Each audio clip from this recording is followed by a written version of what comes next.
Bien, bonjour. Je vais vous présenter alors brièvement ce qu'on fait au niveau du C3RP et dans les troubles du neurodéveloppement. Donc l'adressage par un psychiatre référent, parce que nous aussi on commence à déborder, hein. On a à peu près 50 nouvelles demandes par mois. Les personnes on prend des personnes de 16 à 50 ans. On a aussi restreint récemment à Paris et la région Île-de-France parce que là aussi on ne pouvait plus prendre des personnes d'autres régions. Des personnes qui ont des difficultés d'autonomie et d'insertion sociale, un autre facteur qui impose une certaine contrainte, qui peuvent se libérer 1 ou 2 fois par semaine pour des thérapies psychosociales, parce qu'on a une grande majorité de personnes qui viennent avec des troubles du neurodéveloppement, mais qui font des études ou qui travaillent, et du coup, on ne peut pas les inscrire dans nos parcours de soins. Donc, on prend des personnes avec des troubles psychiques, des troubles du neurodéveloppement, schizophrénie, avec un souhait, voire un projet d'insertion sociale ou d'inclusion sociale. Alors en pratique, on fait une évaluation multidisciplinaire, hein, d'abord médicale, puis une évaluation neuropsychologique, neurocognitive, et avec la batterie Clacos qu'on a validée au sein du réseau de remédiation cognitive, on fait un examen assez approfondi de la cognition sociale, une évaluation fonctionnelle qui est faite par nos infirmières pour explorer les différentes dimensions de l'autonomie au quotidien et faire le lien entre les fonctions cognitives et l'autonomie, et puis éventuellement une évaluation sociale, psychotechnique ou instrumentale qui à ce moment-là est faite à l'extérieur, plutôt en libéral. Alors, on a un panel de thérapies psychosociales pour cibler différents symptômes, différentes dimensions et croiser les regards et les compétences. Alors, on crée des parcours pour apporter plus d'empowerment vers le rétablissement, avec de l'éducation thérapeutique où on fait intervenir nos pairs aidants et les patients experts et les proches experts, des thérapies comportementales où on va travailler la gestion du stress et des émotions, les entretiens motivationnels quand il y a des troubles de l'insight ou des troubles de la motivation. On va travailler aussi inclus dans les programmes de remédiation de la cognition sociale, les habiletés sociales. Pour l'environnement, malheureusement, nous n'avons pas d'assistante sociale, on n'a pas réussi à en trouver. Donc, on s'appuie sur nos partenaires médico-sociaux pour ça, avec un case manager. Pour l'abord corporel, on a un programme d'activité physique adaptée qui a été créé en partenariat avec le professeur Laurence Kern autour justement des difficultés cognitives dans la schizophrénie et dans l'autisme, avec des exercices ludomoteurs qui favorisent, qui boostent certaines difficultés que peuvent avoir les patients pour les améliorer au niveau de la planification, au niveau des émotions, pour faire baisser aussi le stress.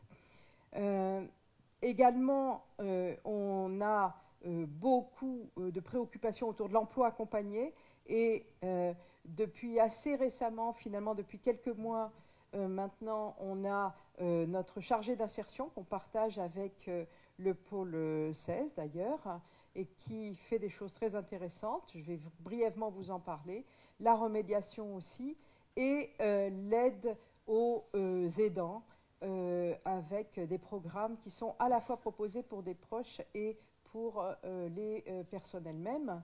Et vous voyez, en rouge, j'ai mis tout ce qui peut être démarré finalement très tôt dans les soins, quasiment dès le premier contact avec les services de psychiatrie. Alors, Mona Moala, qui n'a pas pu être là aujourd'hui, elle s'en excuse, et Ala El Golabzouri ont créé un programme qui s'appelle Étape. C'est un programme d'éducation thérapeutique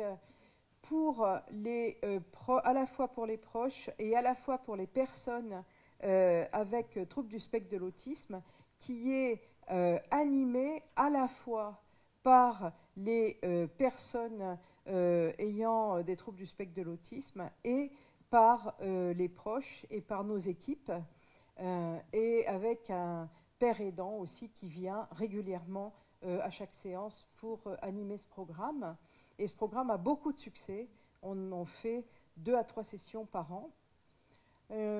On a plusieurs méthodes de remédiation neurocognitive, qu'elles soient informatisées ou papier-crayon, en groupe ou en individuel. Je ne vais pas les lister toutes, mais avec la méthode NIR, actuellement on est en révision d'un article sur l'autisme et la schizophrénie, parce qu'on a fait des groupes qui étaient harmonieux au niveau du profil cognitif pendant plusieurs années, avec des personnes avec schizophrénie, des personnes avec autisme.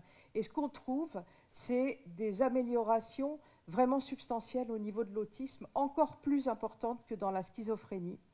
Et ces améliorations cognitives qui portent sur l'attention, la mémoire et surtout l'apprentissage de mots et de concepts, en fait, elles sont très liées, avant-après programme, à une amélioration de la qualité de vie, des degrés de satisfaction et de l'estime de soi.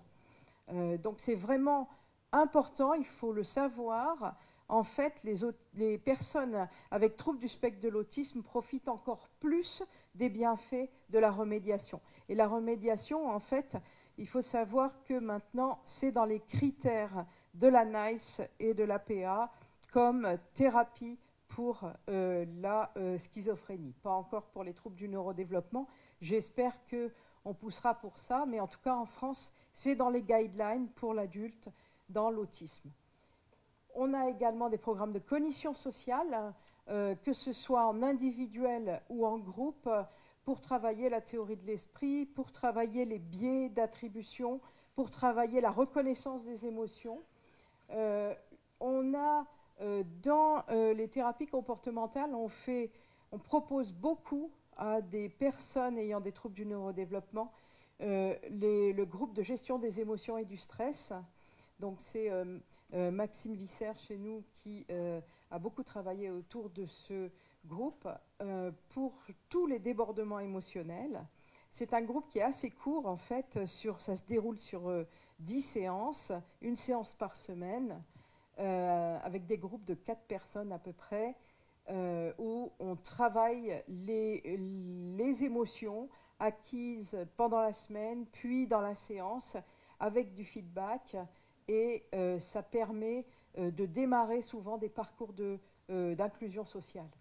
Le programme Skyless, qui est aussi un des programmes de cognition sociale dont je voulais vous parler, plus particulier pour les troubles du spectre de l'autisme, on travaille en fait à partir de personnes, l'indication c'est pour des personnes qui ont des difficultés dans la reconnaissance des émotions, des difficultés d'empathie et des difficultés en théorie de l'esprit. Donc on va mêler dans ce programme à la fois les concepts sur la cognition sociale, mais aussi l'entraînement aux habiletés sociales avec beaucoup de jeux de rôle. Parce qu'on s'est aperçu que pour les personnes avec autisme, la possibilité d'appliquer les concepts était très compliquée quand ils sortaient de séance. Donc on insiste beaucoup sur ces applications et sur des jeux de rôle que l'on peut faire pendant ce programme pour cette hypocognition sociale, finalement. Les infirmiers font beaucoup d'entretiens motivationnels pour essayer de faire franchir un premier pas pour des personnes qui ont une difficulté justement à se mobiliser, et c'est le cas de pas mal de personnes avec autisme. On a aussi monté un groupe d'estime de soi parce que c'est aussi un gros problème qui peut concerner plusieurs jeunes qui ont ces troubles du neurodéveloppement. Et on a démarré il y a très peu de temps, en individuel, des prises en charge autour de l'évocation des conduites sexuelles à risque, parce que c'est quand même quelque chose auquel on est beaucoup confronté chez nos jeunes. Notre chargée d'insertion, donc elle a monté, elle fait de l'aide à la réalisation de projets. Elle est très en lien avec les partenaires médico-sociaux qui sont proches de nous.